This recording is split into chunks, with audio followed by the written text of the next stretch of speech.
Mercury dealers are hiding this from every buyer, and it's costing you thousands. At a Mercury dealership right now, a technician is running a diagnostic scan. The scan takes 4 minutes. The bill will say $240, and the owner has no idea that what just happened is not a service. It is a business model. This is not a video about Mercury building bad engines. Mercury builds some of the most capable outboards on the planet. This is a video about 10 things Mercury and its authorized dealer network quietly benefit from you not knowing. Every single item on this list is documented, verifiable, and has a direct dollar cost to the owner who does not know it. Thing number 1, the SmartCraft lockout that most Mercury owners never find out about. Mercury built its own proprietary communication protocol called SmartCraft. It is a digital language that all of Mercury's modern 4-stroke, Verado, and Optimax engines speak internally. SmartCraft manages communication between the engine ECM, the gauge clusters, the vessel view displays, and every sensor on the network. Every fault code, every live data reading, every calibration function speaks SmartCraft. And here's the thing Mercury does not put on the sales floor. Any diagnostic tool that does not speak SmartCraft natively gets nothing back. No codes, no live data, no sensor readings. Standard marine code readers used by independent shops are completely blind to a Mercury engine. Whole Fleet Diagnostics, a professional marine diagnostic firm, stated it directly in their industry guide. This is why so many independent shops either turn away Mercury work or write a check to a dealer every time a fault light comes on. The only tools that can fully read a Mercury are proprietary systems like the Rinda TechMate Pro or the official Diacom Marine diagnostic software licensed through Rinda Technologies. That software requires hardware, setup, and dealer-level access.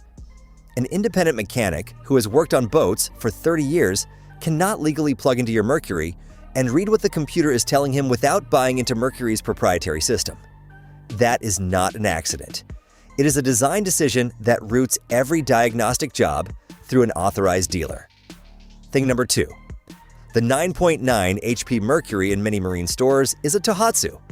Mercury does not manufacture its own engines below 30 horsepower. Engines in the 2.5 through 30 horsepower range that carry the Mercury badge were built by Tohatsu Corporation at their facility in Komagene City, Japan, under a joint venture with Brunswick that has been running since 1988. Online Outboards confirmed this specifically in a February 2026 analysis.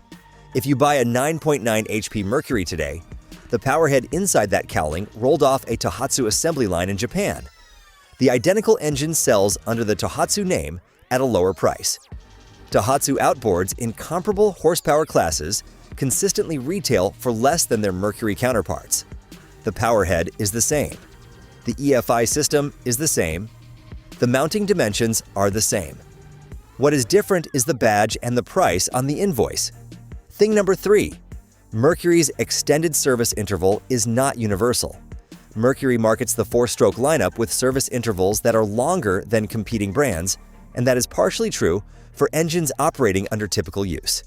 Mercury defines typical use as moderate throttle, moderate load, and mixed fresh and saltwater operation.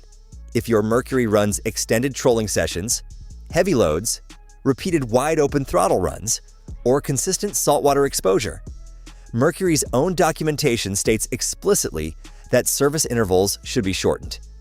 The 100-hour oil change recommendation is not a ceiling for everyone. For commercial operators, heavy users, and saltwater boats, more frequent service is documented and specified by Mercury themselves. The dealership does not tell you this when you buy the engine because a shorter service interval is not a selling point. Thing number 4.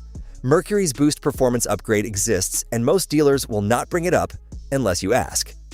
At the February 2026 Miami International Boat Show, Mercury won 2 innovation awards for a software calibration called Boost. It delivers between 5 and 21% improvement in mid-range acceleration on existing engines, is dealer installable, and is priced at a low cost according to the Miami show judges. Dealers benefit from upselling new engines. A software update that makes your current engine faster is not a transaction that benefits a dealer who makes margin on new unit sales. Most Mercury owners have never heard of Boost because the information flow on it runs through channels where new engine sales are the priority. If your Mercury is from the last several model years and you have never asked your dealer about the Boost calibration, you may be leaving measurable performance on the table. Thing number 5. The Mercury lower unit oil interval that most owners follow is the minimum, not the optimum. Mercury specifies gear oil changes at 100 hours or annually. That interval assumes the lower unit seal is in good condition and no water intrusion has occurred. A lower unit seal that begins to fail does not announce itself. The seal leaks slowly, water enters the lower unit gradually, and the gear oil begins to contaminate over a period of weeks. By the time you drain the lower unit at your annual service and find milky oil, the contamination has been running through your gears for potentially months. Mechanics who service Mercury lower units consistently recommend pulling the gear oil mid-season in addition to the annual change, specifically to catch contamination early. The cost of a lower unit rebuild caused by contaminated gear oil running undetected starts at $1,500 and can reach $3,000. The cost of an extra gear oil change is under $15 in parts and 20 minutes of time. Thing number 6. Mercury warranty restrictions that most buyers do not read before signing. Mercury's standard warranty covers defects in material and workmanship, but excludes damage from incorrect fuel, improper storage, failure to follow the maintenance schedule, and use outside the engine's rated duty cycle. If you run a recreational Mercury engine in a commercial application, the warranty is void. If you use fuel above the specified ethanol content, the warranty is void. If you skip a scheduled service interval and a related component fails, Mercury has grounds to deny the claim. These exclusions are standard in the marine industry, but Mercury's authorized dealer network has financial incentive to sell you the engine, not to ensure you understand the conditions that invalidate the warranty you just paid for. Thing number 7. The Mercury 4-stroke 250 lower unit costs significantly more to replace than Suzuki and Yamaha equivalents. This is a verifiable parts pricing comparison. A Mercury Pro XS 250 lower unit rebuild costs substantially more than a comparable Suzuki or Yamaha lower unit service. When you are buying a Mercury, you are also committing to Mercury's parts pricing for the life of the engine. The engine that is priced competitively at the dealership is supported by a parts ecosystem where aftermarket alternatives are limited and OEM parts carry a premium. Experienced boaters who calculate total cost of ownership over 10 years rather than sticker price alone often arrive at a different conclusion than the showroom comparison suggests. Thing number 8. Independent Mercury mechanics exist, but most owners do not know how to find them. The SmartCraft lockout described in point 1 is real, but it does not mean every independent mechanic is completely locked out. Rinda Technologies licenses the Diacom diagnostic software that reads SmartCraft to independent shops who pay for the license. A mechanic who has invested in the proper diagnostic equipment can service your Mercury without dealer rates. Most owners assume their Mercury can only be serviced at an authorized dealer because that is what the authorized dealer implies. Finding an independent shop with verified SmartCraft diagnostic capability in your area can save hundreds of dollars per service visit. Thing number 9. The Mercury Optimax engines that still appear on the used market have a documented history that most sellers do not disclose. Mercury discontinued the Optimax 2-stroke direct injection line entirely by 2018. Engines from the 1998 through 2001 production window have documented failures including EMM module corrosion, oil injection seal failures, and power head damage that mechanics nicknamed OptiBombs for the frequency of catastrophic failures. Later production Optimax engines from 2006 onward have a substantially better reliability record. But the used market does not distinguish between these years without asking, and a motivated seller has no obligation to lead with that distinction. If you are looking at a used Mercury Optimax, the production year is the single most important number in the listing.